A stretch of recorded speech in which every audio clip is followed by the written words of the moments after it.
Bonsoir à tous, que le nom du Seigneur soit béni. Je vais prier le Père en ce soir. Souverain, nous te bénissons, nous te rendons grâce de ce que tu nous donnes d'être assemblés en ce soir afin de pouvoir étudier les Écritures. Merci Père de ce que, au travers de ces Écritures que nous étudions, tu nous donnes, mon Dieu, de grandir dans notre marche en tant que disciples. Merci pour ce que tu as déjà fait et que tu feras encore pour le renouvellement de notre intelligence dans le merveilleux nom de ton Fils Jésus-Christ. Amen. Gloire à Dieu. Nous allons commencer en ce soir par la lecture de ce texte de base, Épître de Paul aux Romains, chapitre 12, les versets 1 et 2. Je demande à quelqu'un de bien vouloir les lire. Épître de Paul aux Romains, chapitre 12, les versets 1 et 2. Donc, s'il y a quelqu'un de volontaire pour lire ces deux versets, Épître de Paul aux Romains, chapitre 12, versets 1 et 2. Bonsoir à tous, soyez bénis. Je vous exhorte donc, frères, par les compassions de Dieu, à offrir vos corps comme un sacrifice vivant, saint, agréable à Dieu, ce qui sera de votre part un culte raisonnable. Ne vous conformez pas au siècle présent, mais soyez transformés par le renouvellement de l'intelligence, afin que vous discerniez quelle est la volonté de Dieu, ce qui est bon, agréable et parfait. Amen. Amen. Voilà.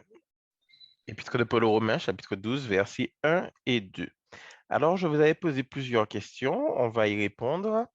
Alors, première question, c'était que veut dire offrir notre corps à Dieu comme un sacrifice vivant? Donc, vous avez la parole.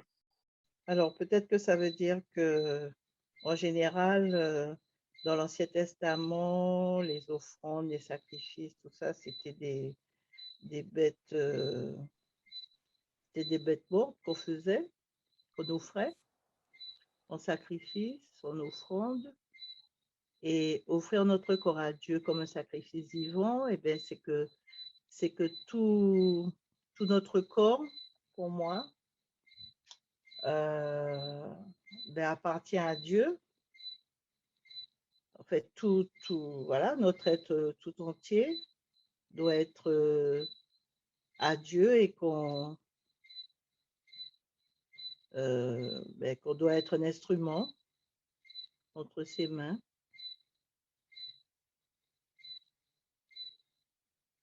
Voilà. D'accord. Quelqu'un d'autre? Bonsoir à tous. Bonsoir. Oui, offrir son corps comme un sacrifice vivant, saint, agréable à Dieu, eh bien, pour moi, c'est, comment dire ça, c'est s'attacher, c'est quand on s'attache à Dieu pleinement de tout notre cœur. C'est quand on offre à Dieu un service qui lui est agréable. Tout ce qu'on fait, on le fait pour plaire à Dieu et en recherchant toujours la volonté de Dieu. Alors, moi, je dis, effectivement, avant, comment dire, avant, on offrait des sacrifices, des bêtes mortes, parce qu'il fallait tuer. Maintenant, comme nous, en tant que... Pour moi, un sacrifice vivant, c'est qu'on sait ce qu'on fait, il faut qu'on se donne entièrement à Dieu, qu'on soit... que ça soit vivant, ce qu'on donne à Dieu, que ça soit vraiment, c'est pas comme des bêtes mortes, mais que ça soit vraiment, que ça sorte du cœur, que ça sorte de nos tripes, que ça sorte du cœur et que ça soit vrai, réel, sacrifice, qu'on s'offre vraiment comme ça devant Dieu, un sacrifice vivant. Pour moi, c'est on se donne entièrement à Dieu. Voilà ce que je voulais dire. D'accord. Deuxième question. Alors, que veut dire être modelé par le monde actuel ou encore, donc selon la Bible, se conformer au siècle présent? Pareil, vous avez la parole. C'est que dans ce verset, nous montre qu'on ne doit pas avoir les mêmes pensées que le monde. On ne doit pas réagir comme le monde. Tout ce qu'on fait, on doit le faire selon la parole de Dieu. Parce que le monde a ses propres pensées, le monde a sa manière de faire les choses, mais nous, on ne doit pas faire les choses de la même manière qu'eux. Alors là, tu m'as donné une explication du verset, mais ma question était que veut dire être modelé par le monde actuel ou alors se conformer au siècle présent? Comme au siècle présent, c'est quand on agit comme le monde. Je suis d'accord avec lui. Et pour peut-être compléter, pour moi, ne vous conformez pas au siècle présent. Ça veut dire que le siècle présent, il a des règles. Le monde a ses règles, Dieu a ses règles. Et en fait, n'imitez pas, en fait, ne pas imiter, parce que bon, non, je ne vais pas dire il ne faut pas se conformer aux règles, puisque bon, le code de la route, c'est une règle du monde. Mais je dirais que c'est ne pas imiter, ne pas chercher à imiter ce qui se passe dans le monde. D'accord, une autre réaction? Pour moi, se conformer au siècle présent, c'est vivre avec son temps, mais de prendre en référence aussi et de tenir compte que Dieu dit que nous sommes dans le monde, mais nous ne sommes pas du monde. Donc, nous vivons avec les conformités de notre temps, mais il faut garder toujours en vue que nous ne sommes pas du monde. Voilà ma pensée. D'accord. C'est le fait de ne pas... le monde a une sorte... il y a l'esprit qui conduit ce monde. On ne doit pas se laisser conduire par l'esprit qui conduit ce monde. D'accord. Et autre question, à part si quelqu'un veut rajouter quelque chose? C'est bon. Et la troisième question était, quelle est la clé de la transformation? Et j'avais rajouté, quel en est le résultat espéré? La clé de la transformation, c'est le renouvellement de l'intelligence. Et pour la dernière question, ça nous donne de connaître la volonté de Dieu, ce qui est premièrement bon, deuxièmement agréable et troisièmement parfait. D'accord, quelqu'un d'autre? Pour moi, la clé de la transformation, c'est le fait d'accepter Jésus dans sa vie. C'est le fait de se faire baptiser. C'est déjà un premier pas. Quel en est le résultat espéré? Le résultat, c'est que on devienne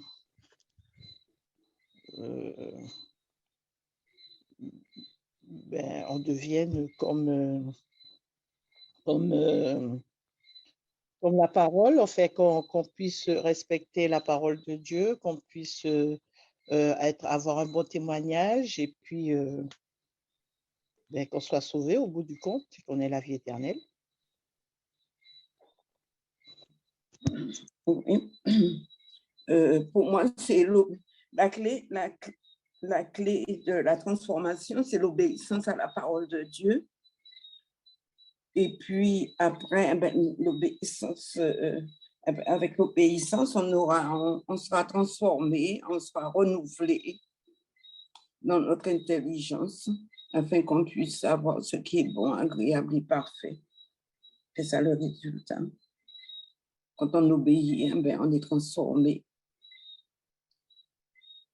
D'accord. Alors, je vais parler du mot obéissance. D'accord. Alors, on va relire ce texte. Romains chapitre 12, versets 1 et 2.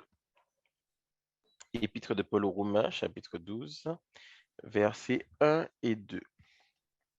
Je vous exhorte donc, frères, par les compassions de Dieu, virgule, à offrir vos corps comme un sacrifice vivant, saint, agréable à Dieu, ce qui sera de votre part un culte raisonnable. Ne vous conformez pas au siècle présent, mais soyez transformés par le renouvellement de l'intelligence, afin que vous discerniez quelle est la volonté de Dieu, ce qui est bon, agréable et parfait. Amen. Donc, il y a ici, là, dès le départ, cette exhortation de Paul. Donc là, à ce moment précis, hein, donc Romains chapitre 12, voilà. Donc il y a la profondeur de la richesse, de la miséricorde divine qui a été montrée dans l'argumentation qu'il y a dans les chapitres 1er à 11. D'accord? Et ici, donc la compassion est pour le croyant, donc qu'il soit juif ou qu'il soit païen. Et cette miséricorde est, on va dire quoi? On va dire qu'elle est en perspective pour tout Israël, puisque on est, Paul sort de Jérusalem, et enfin est à Jérusalem d'ailleurs quand il écrit ce texte. Donc, dans les 11 premiers chapitres, il y a une argumentation qui a été faite sur la miséricorde de Dieu, et ici, là, les plans de Dieu ont été expliqués. Et quand on arrive au chapitre 12, donc voilà, après avoir expliqué la miséricorde de Dieu, donc du chapitre 1er au chapitre 11, donc il y a cette exhortation-là à faire quoi? À offrir vos corps comme un sacrifice vivant. C'est-à-dire quoi? C'est-à-dire que donc vous connaissez les différentes dispensations. La dernière dispensation juive qui était avec les sacrifices, donc les sacrifices d'animaux, cette dispensation-là, elle est terminée puisqu'il y a Christ qui est mort pour le pardon des péchés. Donc nous sommes entrés dans la dispensation de la grâce lorsque Christ a été, on va dire quoi, a été, j'aime pas le terme immolé en réalité, parce que oui, le immolé va avec sacrifice, mais bon, Christ n'a pas été immolé, il a été crucifié. Donc, il y a cette dispensation-là du sacrifice physique, j'ai envie de dire, qui s'arrête là, mais nous entrons dans une autre forme de sacrifice. Donc, il y a ces nouveaux sacrifices, c'est-à-dire que nous devons nous offrir nous-mêmes, d'accord?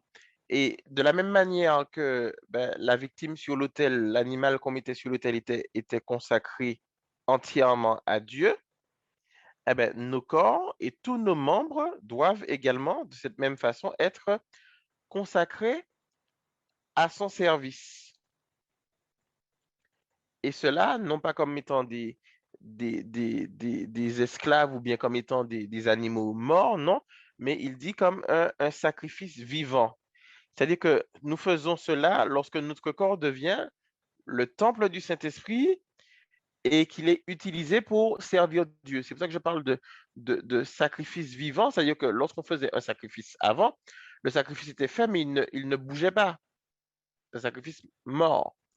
Mais le sacrifice vivant, c'est-à-dire que nous sommes un sacrifice permanent à Dieu par rapport aux actions que nous faisons à son service.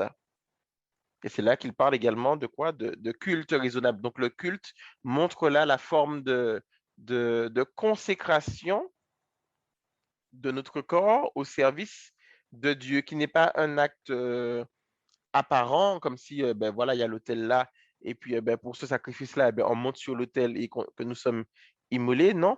Mais il y a là ce sacrifice permanent que nous sommes, c'est une action de l'esprit qui nous permet de rendre un service raisonnable. Sur la deuxième partie, j'ai parlé, donc la question qui était posée était que veut dire être modelé par le monde actuel ou encore de se conformer au siècle présent. Donc, effectivement, vous avez repris sur le verset qui parle de ne pas se conformer. Donc, ça veut dire quoi? Ça veut dire qu'il y a ici là une opposition entre l'esprit du monde qui est opposé à celui de Christ. Nous le savons que Satan, c'est le prince de ce monde. D'accord? On a plusieurs références bibliques qui le montrent, notamment Jean chapitre 12 au verset 31, qui nous dit que maintenant le prince de ce monde sera jeté dehors. Donc on sait que Satan, c'est le prince de ce monde. Et on sait aussi que Christ est mort pour faire quoi? Pour nous délivrer de ce présent monde qui est un monde méchant. Vous pouvez noter la référence, vous allez la lire après. Galates chapitre 1er, verset 4. Donc si je vais trop vite, n'hésitez pas à me le dire, hein, afin que je puisse ralentir. Donc on a quoi là? On a le service de Christ qui rend nécessaire que nous refusions de faire quoi? D'être modelés ou encore de nous conformer à la manière du monde. Puisque si nous sommes un sacrifice vivant, donc nous sommes un sacrifice dédié à Dieu, nous ne devons pas être modelés par ou ne pas nous conformer au siècle présent. Voilà, nous ne devons pas nous être modelés par le siècle présent. Alors, question suivante. Il dit soyez transformés. Ça veut dire quoi? Ça veut dire qu'au lieu de suivre les voies du monde, d'accord, que nous suivons naturellement dès notre naissance en réalité. D'accord? Mais lorsque nous sommes devenus enfants de Dieu, ce qui est de la chair est chair, ce qui est de l'esprit est esprit. D'accord? Au lieu de suivre les voies du monde, le chrétien doit faire quoi? Il doit être transformé, c'est-à-dire qu'il doit changer dans une nouvelle forme de vie. Et cela se fait par quoi? Cela se fait par le renouvellement de l'intelligence. C'est-à-dire que, je le disais, ce qui est né de la chair est chair, ce qui est né de l'esprit est esprit. Lorsque nous sommes nés de nouveau, nous obtenons une nouvelle nature spirituelle. Donc là, nous avons un esprit nouveau qui nous donne de faire quoi? Qui nous donne de marcher selon l'esprit.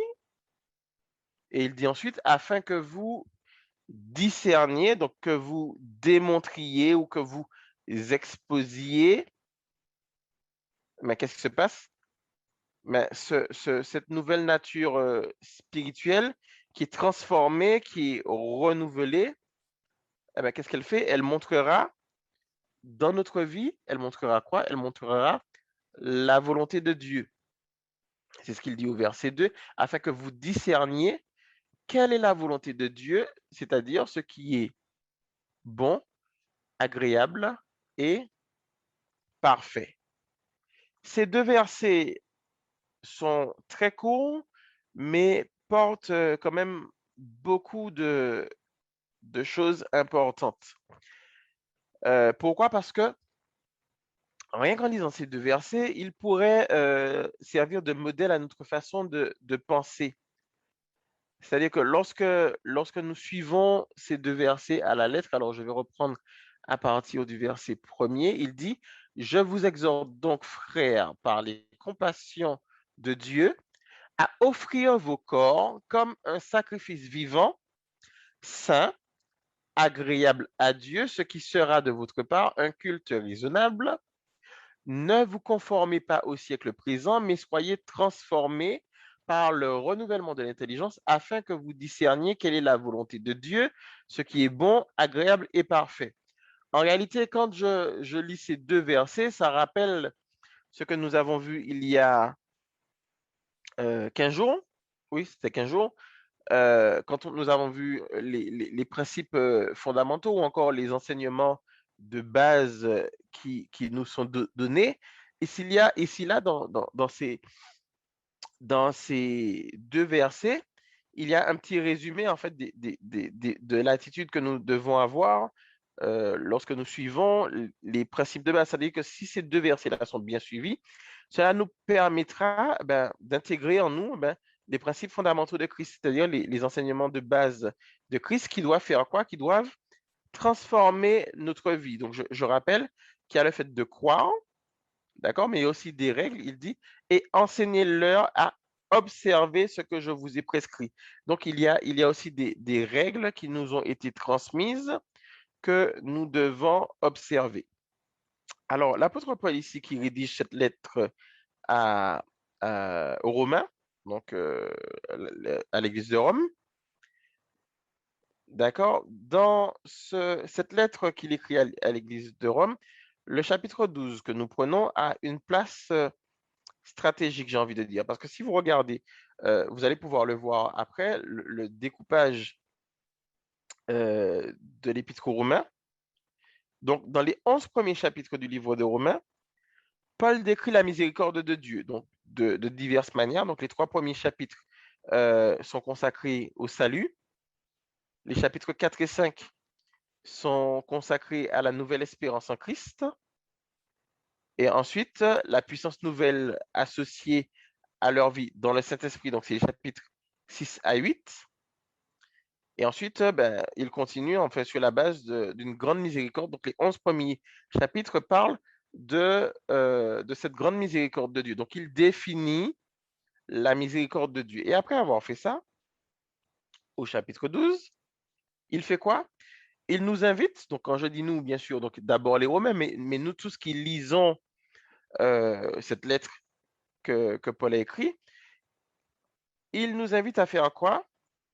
Il nous invite à nous présenter à Dieu. Donc, Paul invite tous ceux qui ont lu ce verset à faire quoi? À prendre une décision. Je vous exhorte donc, frères, par les compassions de Dieu, à.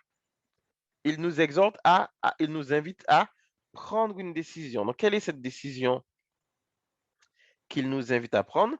Eh bien, cette décision, il nous invite à faire quoi? À nous consacrer à Dieu. Et l'image utilisée ici, c'est celle du sacrifice.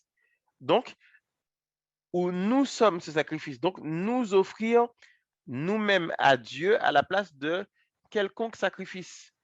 Je ne vais pas envoyer, c'est pas le bon mot, envoyer. Je ne vais pas mettre un animal sur l'autel pour sacrifice, mais je suis moi-même ce sacrifice. Sacrifice non pas qui va mourir pour une circonstance, mais il parle de sacrifice vivant.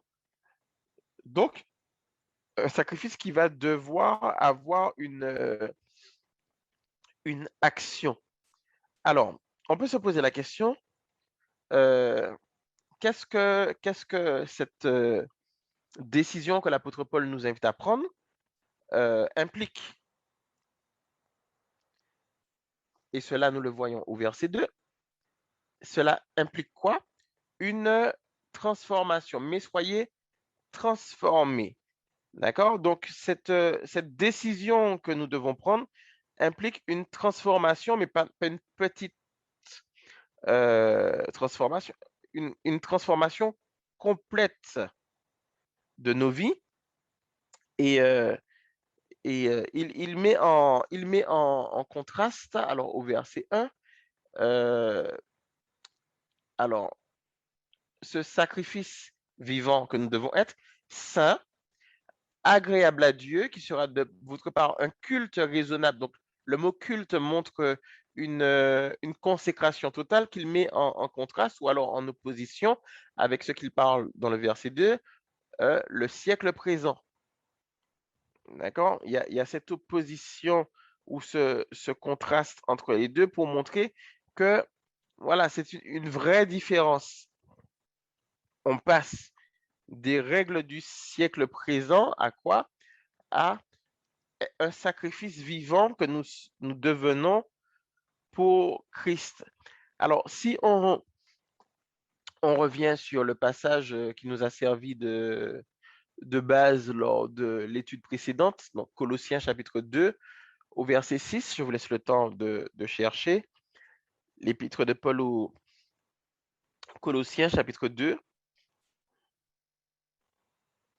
verset 6, où il dit, ainsi donc, comme vous avez reçu le Seigneur Jésus-Christ, marchez en lui, étant enracinés et fondés en lui et affermis par la foi d'après les instructions qui vous ont été données et abondez en actions de grâce. Et au verset 8, prenez garde que personne ne fasse de vous sa proie par la philosophie et par une vaine tromperie, s'appuyant sur les traditions des hommes, sur les rudiments de ce monde et non sur Christ.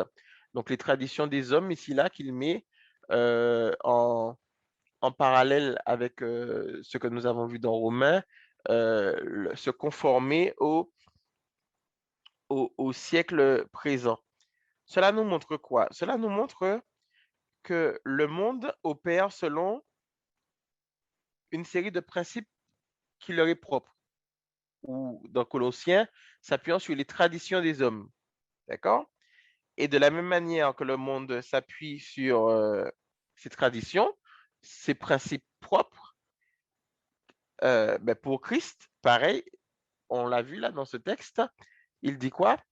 Ainsi donc, comme vous avez reçu le Seigneur Jésus-Christ, marchez en lui, et il nous donne au verset 7 eh ben, un système de marche étant enraciné et fondé sur lui et affermi par la foi d'après les instructions qui vous ont été données. Donc voilà, on voit que aussi pour Christ, il y a également ces principes qui sont donnés.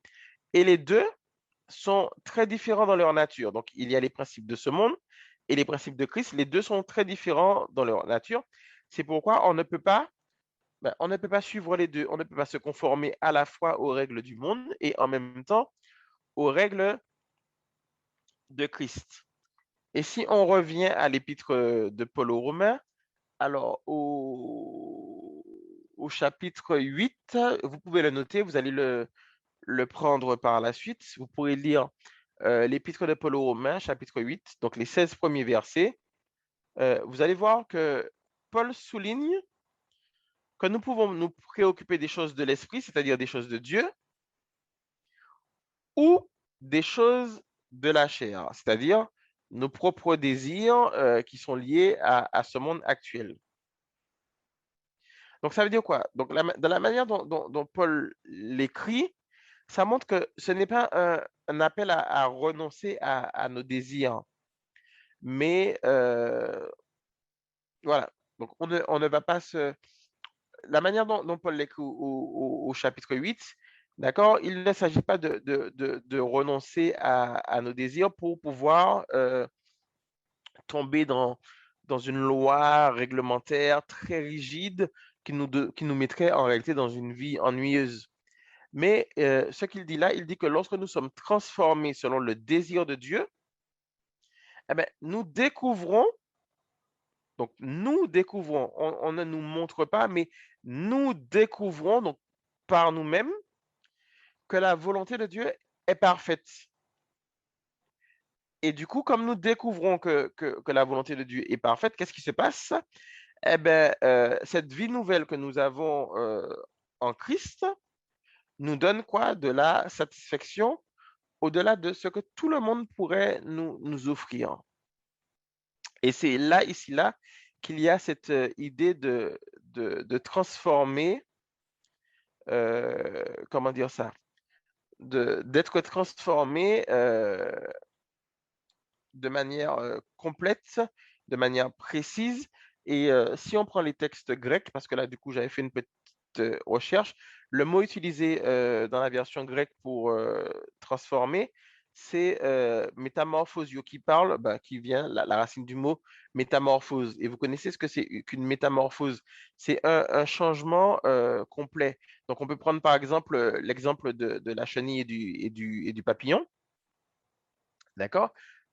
On voit bien que la chenille et le papillon sont le même être en réalité, c'est la chenille qui devient le papillon, mais on voit cette transformation qui fait que quand on regarde les deux, l'un est complètement différent de l'autre. La preuve, la chenille rampe ou bien marche, oui, elle marche avec ses multitudes de pattes, alors que le papillon s'envole. Voilà. C'est complètement deux. En réalité, quand on regarde, il y a quasiment aucun point commun entre les deux. Donc, cela laisse entendre que nous faisons quoi? Que nous permettons à quelqu'un, donc ce texte de base que nous avons ici, là, au verset 2, je reviens sur Romains chapitre 12, d'accord? Je peux prendre à partir du verset 1er. Je vous exhorte donc, frères, Romains chapitre 12, à partir du verset 1er, le texte de base. Je vous exhorte donc, frères, par les compassions de Dieu, à offrir vos corps comme un sacrifice vivant, saint, agréable à Dieu, ce qui sera de votre part un culte raisonnable. Il précise la suite, ne vous conformez pas au siècle présent, mais soyez transformés. Le soyez transformés qui suit, pardon, au chapitre précédent, offrir vos corps, d'accord? Nous offrons nos corps, et il dit ensuite, soyez transformés par. Ce qui veut dire que comment dire ça? Le fait d'offrir nos corps pour être transformés, je vais le dire différemment, nous permettons, voilà, la manière dont c'est écrit, ça laisse entendre que nous permettons à quelqu'un de nous transformer. Je ne sais pas si vous êtes d'accord avec moi ou bien si vous comprenez bien ce que je veux dire. S'il y a un souci, vous me le dites, hein. Mais tout en participant à cette transformation. Parce que nous avons offert notre corps à Dieu. Donc, il va faire quelque chose avec. Il dit, soyez transformés. Il ne dit pas transformez-vous, mais il dit, soyez transformés. Ce qui veut dire que euh, celui à qui nous avons offert nos corps va pratiquer une transformation. Mais le fait qu'il dise, juste avant de dire, mais soyez transformés, il dit, ne vous conformez pas au siècle présent. Ça montre que nous avons une action, celle de ne pas se transformer au siècle présent. Ça veut dire que dans ce processus de transformation où celui à qui nous avons été offert nous transforme, d'accord? Nous sommes en même temps participants nous-mêmes de ce processus.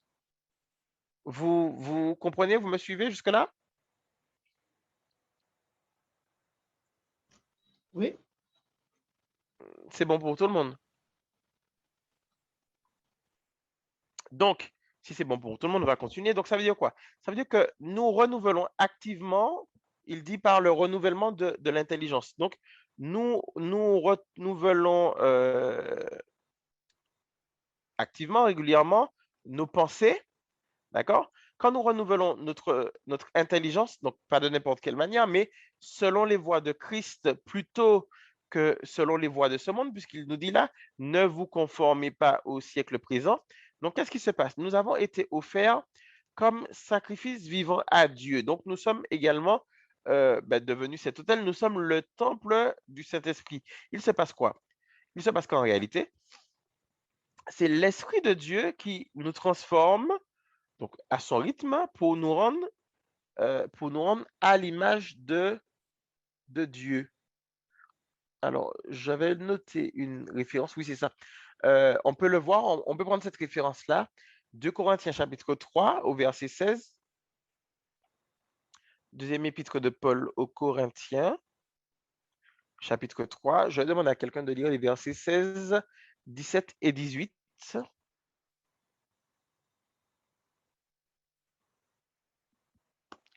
2 Corinthiens chapitre 3, versets 16, 17 et 18.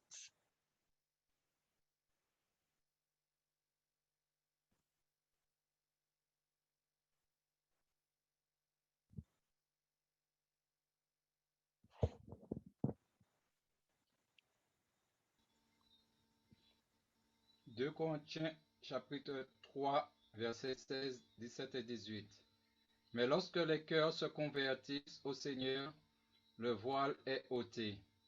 Or, le Seigneur, c'est l'Esprit, et là où est l'Esprit du Seigneur, là est la liberté.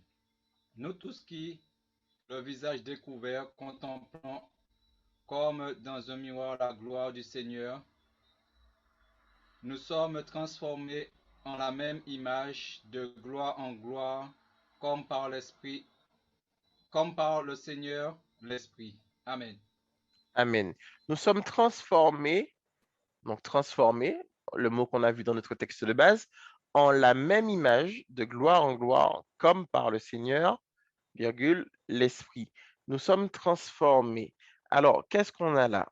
On voit là comment l'Esprit de Dieu fait quoi? Nous transforme pour nous faire, alors il dit, nous sommes transformés en la même image de gloire en gloire, comme par le Seigneur l'Esprit. Donc nous sommes transformés à l'image de Christ. On va dire ça comme ça. Alors, il parle de renouvellement. Comment renouveler notre intelligence? Je reviens sur notre texte de base, Romains chapitre 12 au verset 2, mais soyez transformés par le renouvellement de l'intelligence. Alors, cette question, comment renouveler notre intelligence? Quelqu'un a une réponse?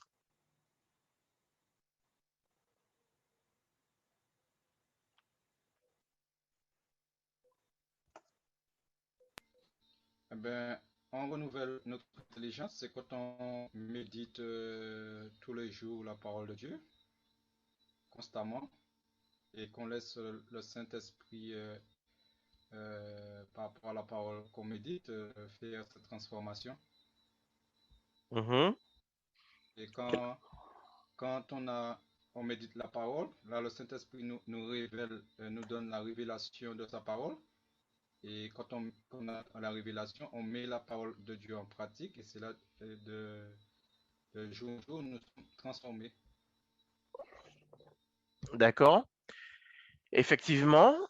Alors, comment on renouvelle notre intelligence? Donc, tu l'as dit. Alors, le renouvellement de l'intelligence se produit quand nous faisons quoi? Donc, quand nous, euh, je sais pas, non, adapter, c'est pas le bon mot, on va dire aligner. Quand nous alignons nos pensées aux choses de l'esprit, donc comment?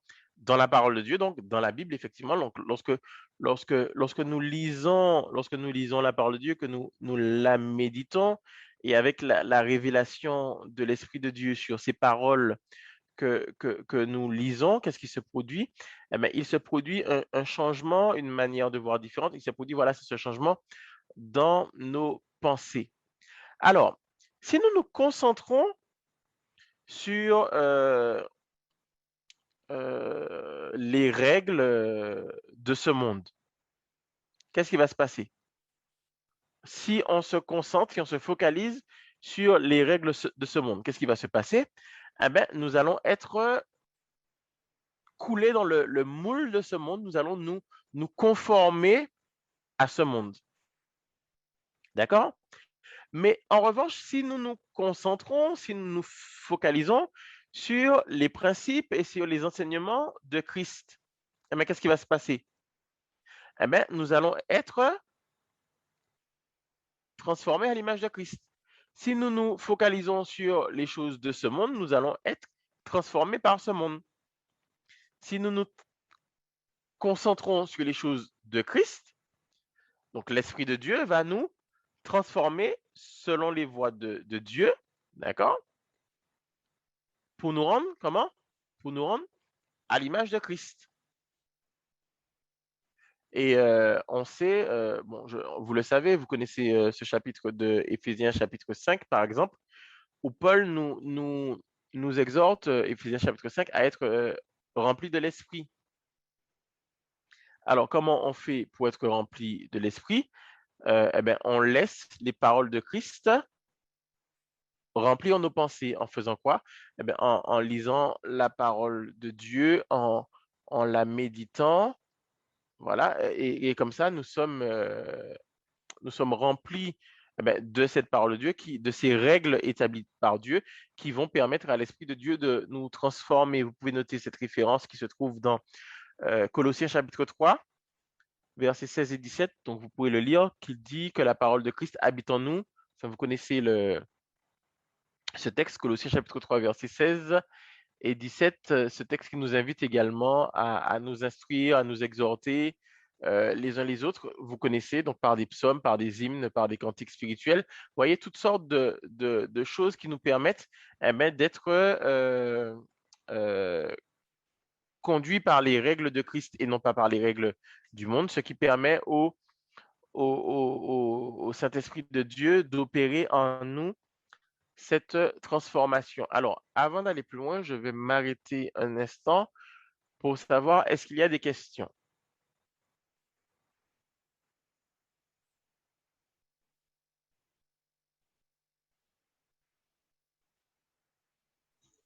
Pas pour moi. D'accord, il n'y a pas de questions? D'accord, donc je vais pouvoir continuer. Il parle de renouvellement de l'intelligence. Alors, on va reprendre le texte, Romains chapitre 12, où il parle mais soyez transformés par le renouvellement de l'intelligence. Quand on parle d'intelligence, on parle également de pensée. L'intelligence va avec nos pensées. Et vous savez que nos pensées jouent un rôle dans notre vie. C'est-à-dire que, par exemple, vous travaillez sur un projet, vous réfléchissez, vous mettez à contribution votre intelligence et vous pensez à des choses. Et ces choses auxquelles vous pensez, qu'est-ce qu'elles vont faire? Elles vont impacter les décisions, les actions que vous allez faire par la suite. Je prends un exemple, quelqu'un construit une maison, d'accord? Il aurait aimé, enfin dans son plan de maison, il aurait aimé voilà, avoir une ouverture de ce côté-là parce qu'effectivement, il y a une belle vue qui se dégage de ce côté-là.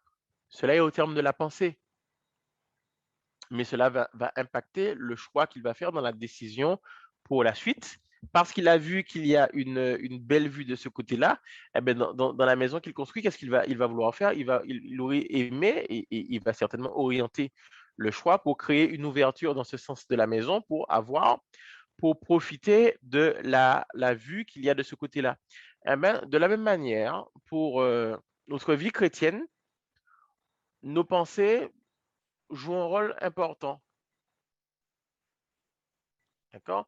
Et quand nous avons des batailles spirituelles, par exemple, eh ben, nos pensées jouent un rôle. Quand vous êtes éprouvé, vos réflexions jouent un rôle dans les décisions que vous allez devoir prendre. Mais si vous êtes, comme il dit ici là, renouvelé, votre intelligence est renouvelée par quoi? Mais par le Saint-Esprit, par la méditation de la parole de Dieu. Il y a des choses que vous allez lire dans la parole de Dieu et que l'Esprit de Dieu vous montrera par révélation de ce que vous avez lu, qui va vous aider à tenir. D'accord? Selon certaines épreuves, on peut être accablé. Mais par ce renouvellement, par cette transformation qui est liée au renouvellement de notre intelligence, nous pouvons obtenir dans nos manières de fonctionner une autre vision.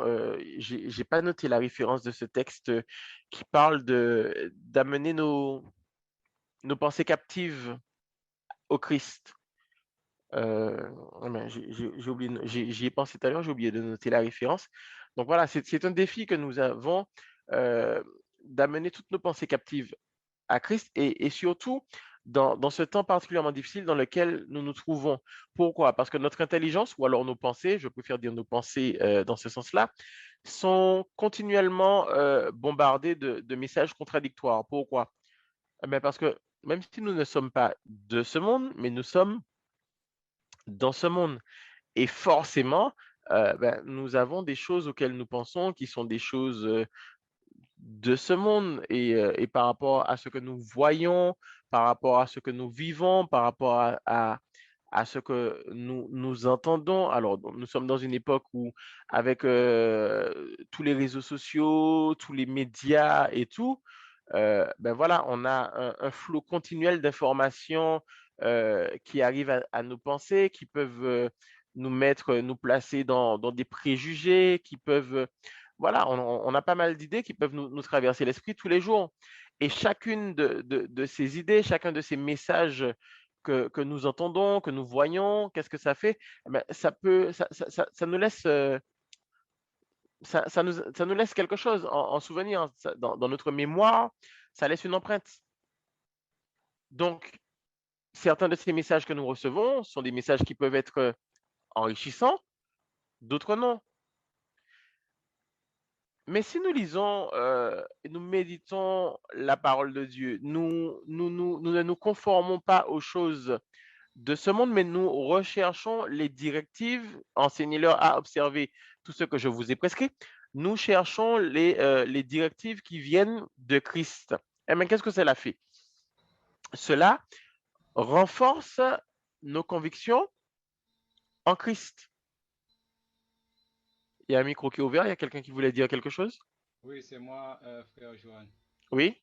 Le verset que tu cherches, c'est le verset qui dit, nous renversons les raisonnements et toute Oui, c'est ça. peur qui s'élève contre la connaissance de Dieu et nous amenons toute pensée captive à l'obéissance de Christ.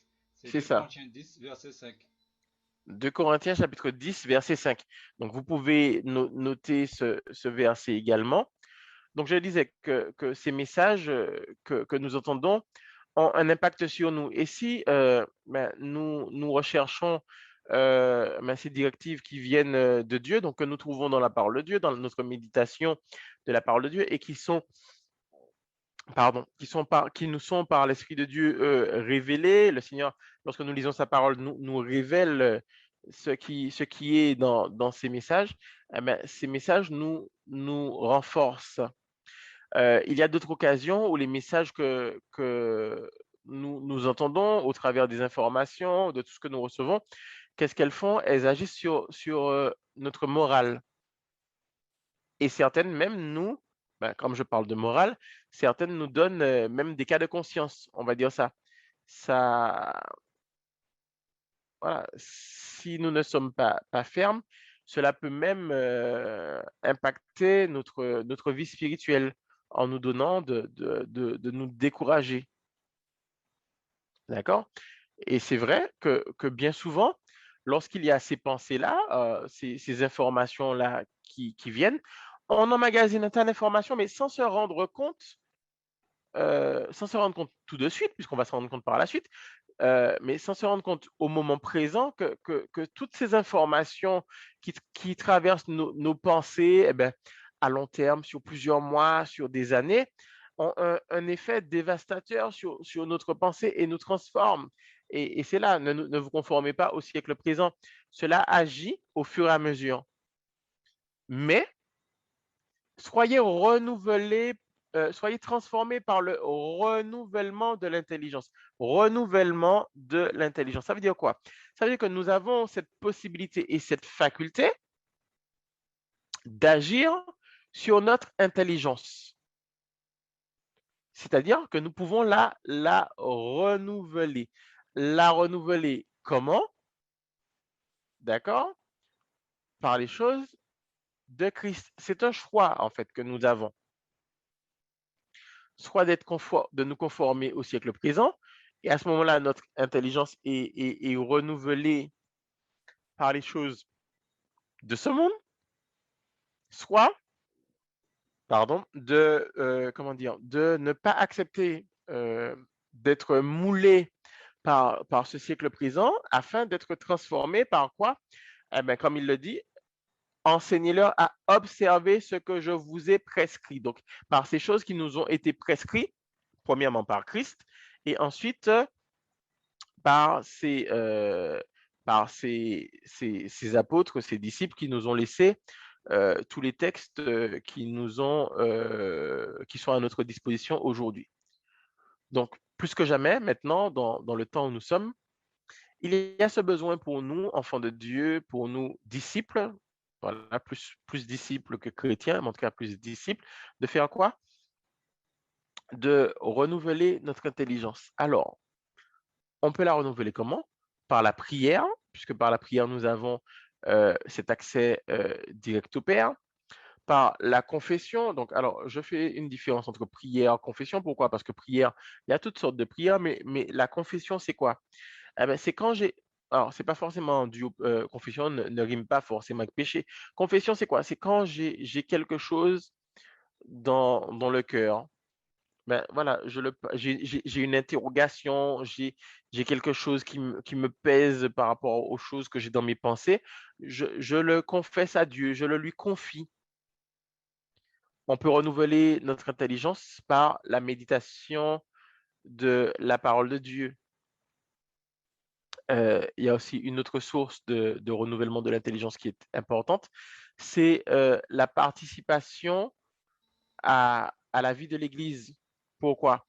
Parce que, et pourquoi je dis que c'est important? Parce que la participation à la vie de l'Église nous donne une force supplémentaire, c'est qu'elle nous donne un frère, une sœur, elle nous donne un compagnon qui fait que nous ne sommes pas seuls, nous ne sommes pas limités par nos propres pensées, mais voilà, la participation aux activités de l'Église nous donne cet appui fraternel qui nous aide à renouveler notre intelligence. Pourquoi? Parce que là où on serait seul dans nos pensées, notre frère, notre sœur qui a peut-être lu ou médité un passage peut partager une expérience avec nous. Ce partage impacte également de manière positive notre intelligence ou alors notre pensée. J'ai vu qu'il y avait un micro ouvert. Je vais laisser la parole à celui qui veut parler. Non, non, c'était moi. Non, c'est bon. Donc voilà. Donc ce texte de l'épître de Paul aux Romains nous invite, je préfère le mot inviter, à faire quoi? À ne pas nous laisser modeler, à ne pas rentrer dans le moule du monde actuel, mais à faire quoi? À nous laisser transformer. Donc nous laisser transformer, nous sommes transformés par quelqu'un, par l'Esprit de Dieu, à nous laisser renouveler par l'Esprit de Dieu, mais en faisant quoi? En ayant un impact nous-mêmes sur cette transformation, puisque c'est ce que nous proposons à notre intelligence ou alors à nos pensées qui va faire quoi? Qui va participer à ce renouvellement de notre intelligence. Si nous proposons à notre intelligence ou encore à nos pensées les choses de ce monde, nous serons transformés par les choses de ce monde pour devenir conformes aux choses de ce monde. Mais si nous sommes,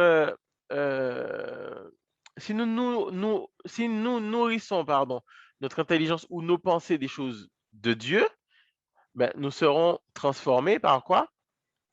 Par les choses de Dieu, afin de devenir semblables à l'image de Christ. Et il dit là, afin que vous discerniez quelle est la volonté de Dieu, ce qui est bon, agréable et parfait. Donc en opposition à ce qui n'est pas la volonté de Dieu, ce qui n'est pas bon, ce qui n'est pas agréable et ce qui est imparfait. Alors, qu'est-ce qu'on peut retenir sur ce point? On peut retenir que quand l'apôtre Paul dit ce texte dans Romains chapitre 12, versets 1 et 2, il doit y avoir, premièrement, cette offrande de notre corps. D'accord? Mais en réalité, cette offrande de notre corps, alors je vais reprendre le verset 1 où il dit, je vous exhorte donc, frères, par les compassions de Dieu, à offrir votre corps comme un sacrifice vivant, saint, agréable à Dieu, ce qui sera de votre part un culte raisonnable.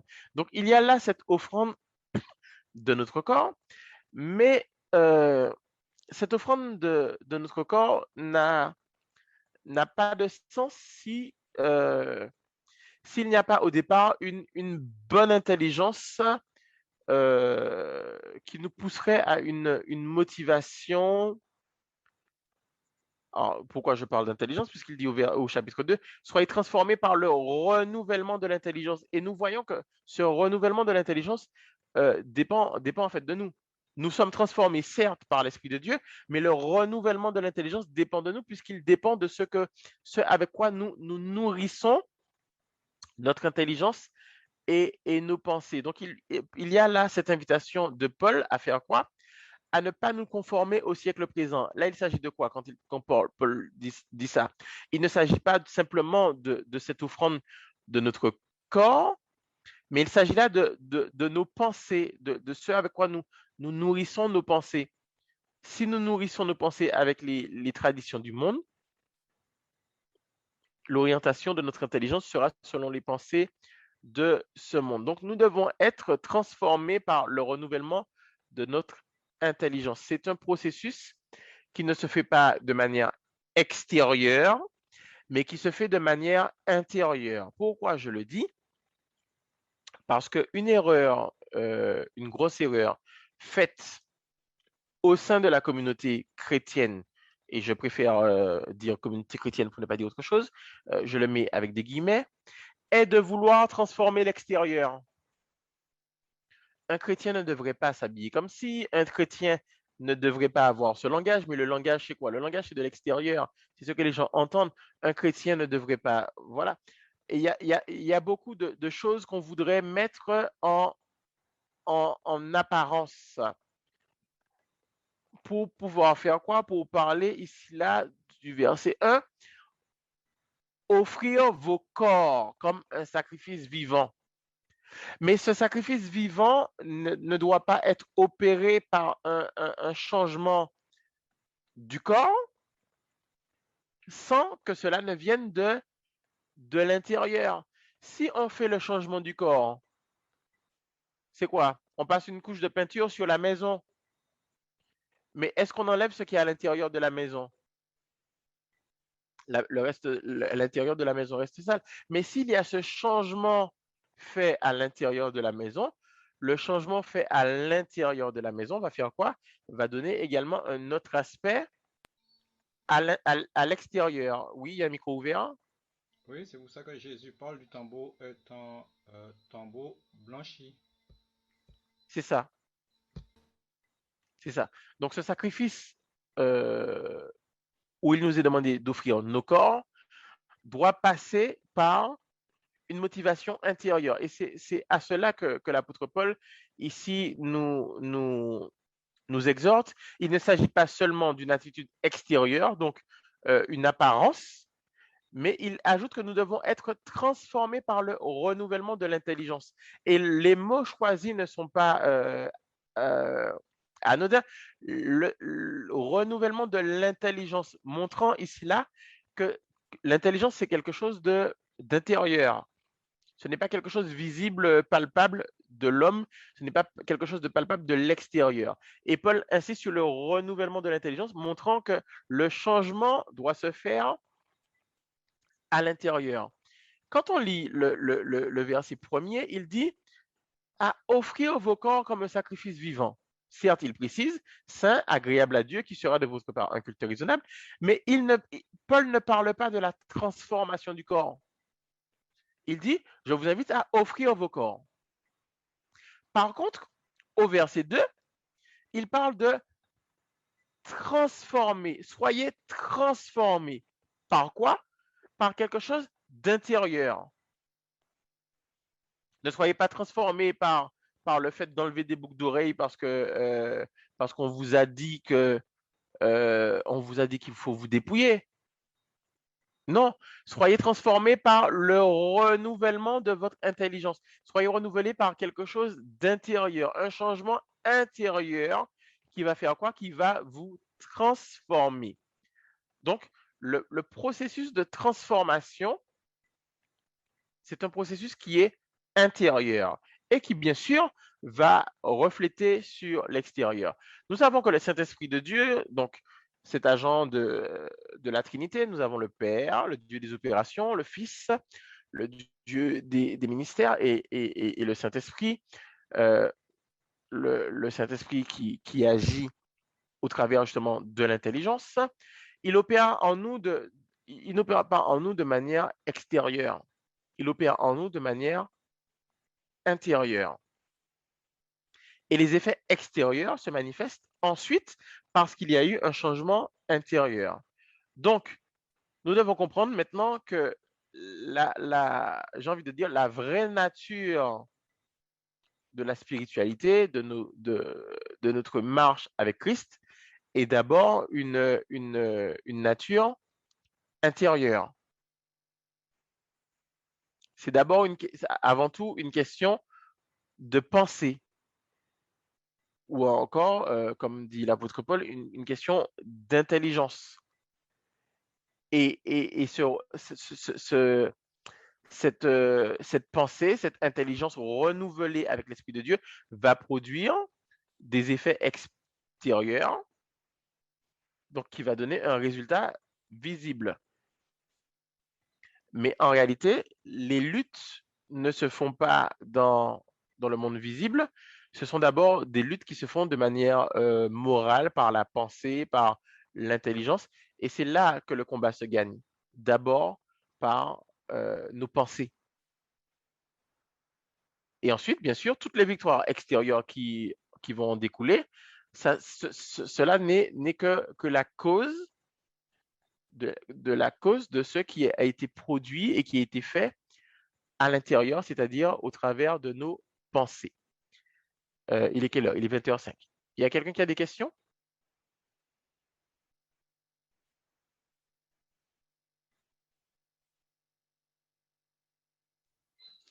En fait, tu viens de dire que ce qui est à l'extérieur est la cause. Non, c'est pas la cause, c'est le résultat en fait. Le résultat, oui. Voilà. Ce qui est à l'extérieur, c'est le résultat de ce qui se passe à l'intérieur. Mais si vous faites de l'extérieur une priorité, il y aura un problème parce que vos pensées vont... Voilà, si vos pensées ne sont pas renouvelées, votre intelligence n'est pas renouvelée, le mot intelligence utilisé par l'apôtre Paul, voilà, il y aura un souci. Il y a des questions?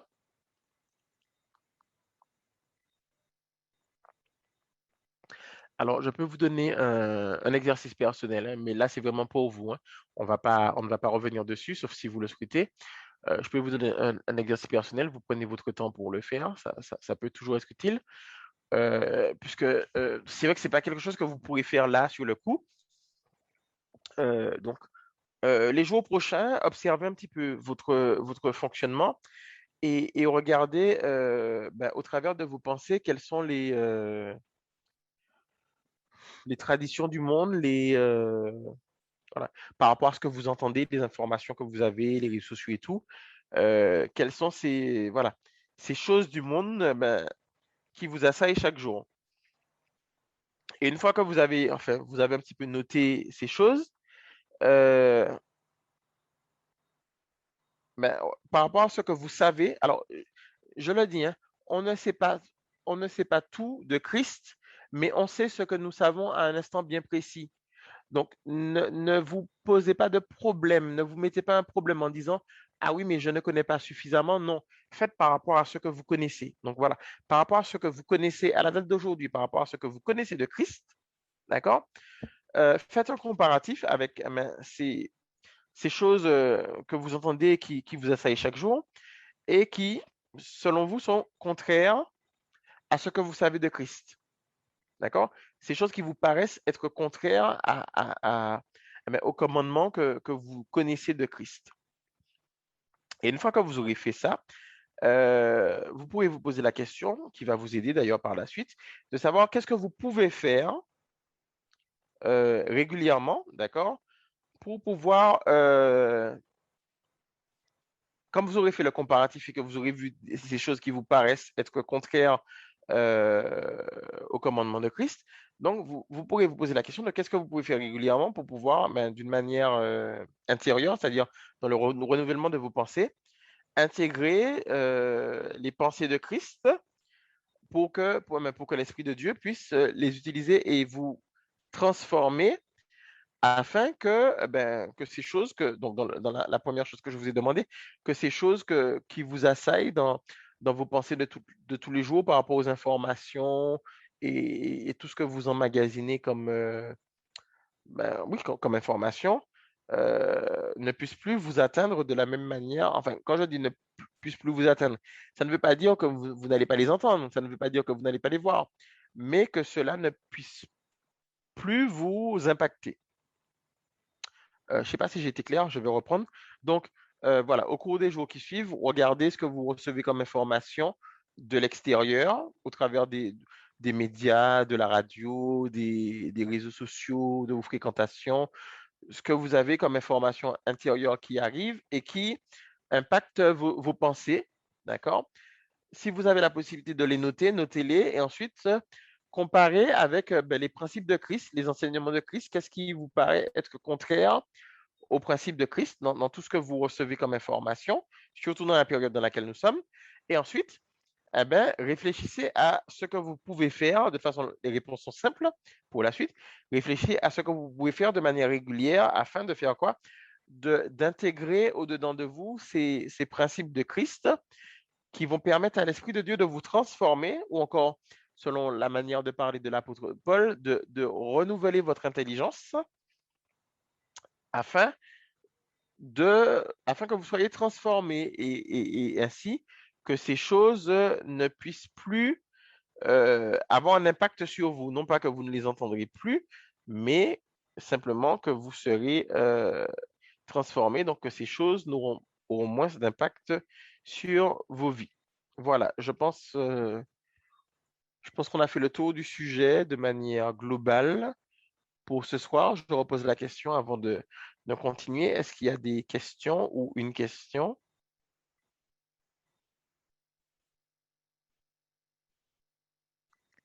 Voilà. Eh ben, on va pouvoir s'arrêter là pour ce soir.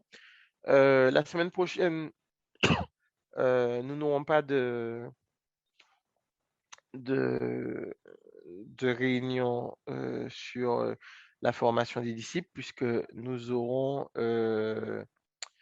une semaine d'enseignement avec le pasteur Alain Barout. Euh, donc la semaine prochaine, nous aurons une semaine d'enseignement avec le pasteur Alain Barout. Je regarde si je trouvais le thème. Euh, la vie de l'esprit. Voilà.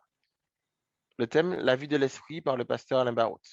Donc la semaine prochaine. Donc là, comme ce soir, nous avons parlé du renouvellement de l'esprit, enfin le renouvellement de l'intelligence, renouvellement de notre esprit en réalité.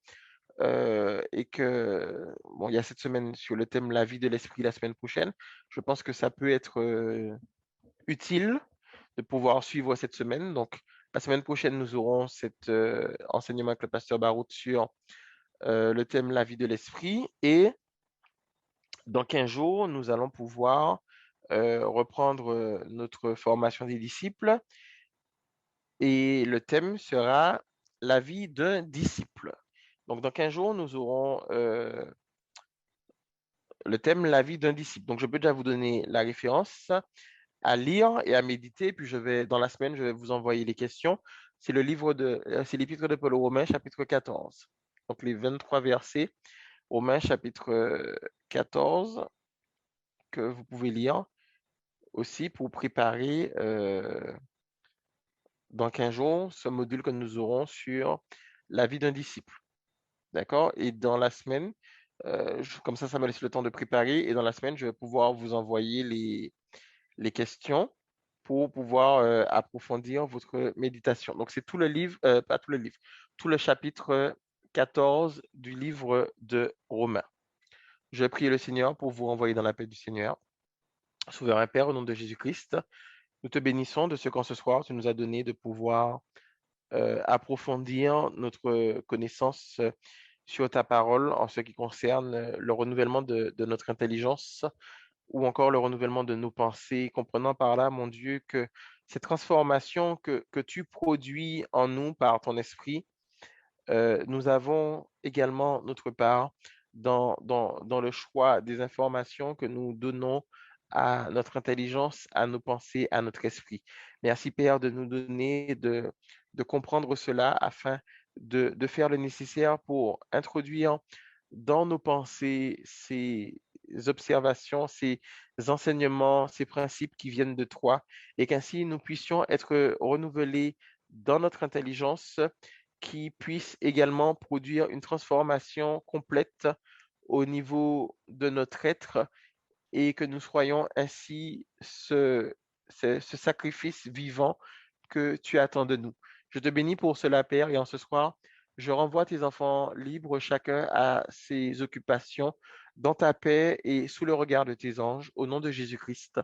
Amen. Que le Seigneur vous bénisse. Nous nous retrouvons demain soir pour l'étude biblique avec le frère Christian. Soyez bénis.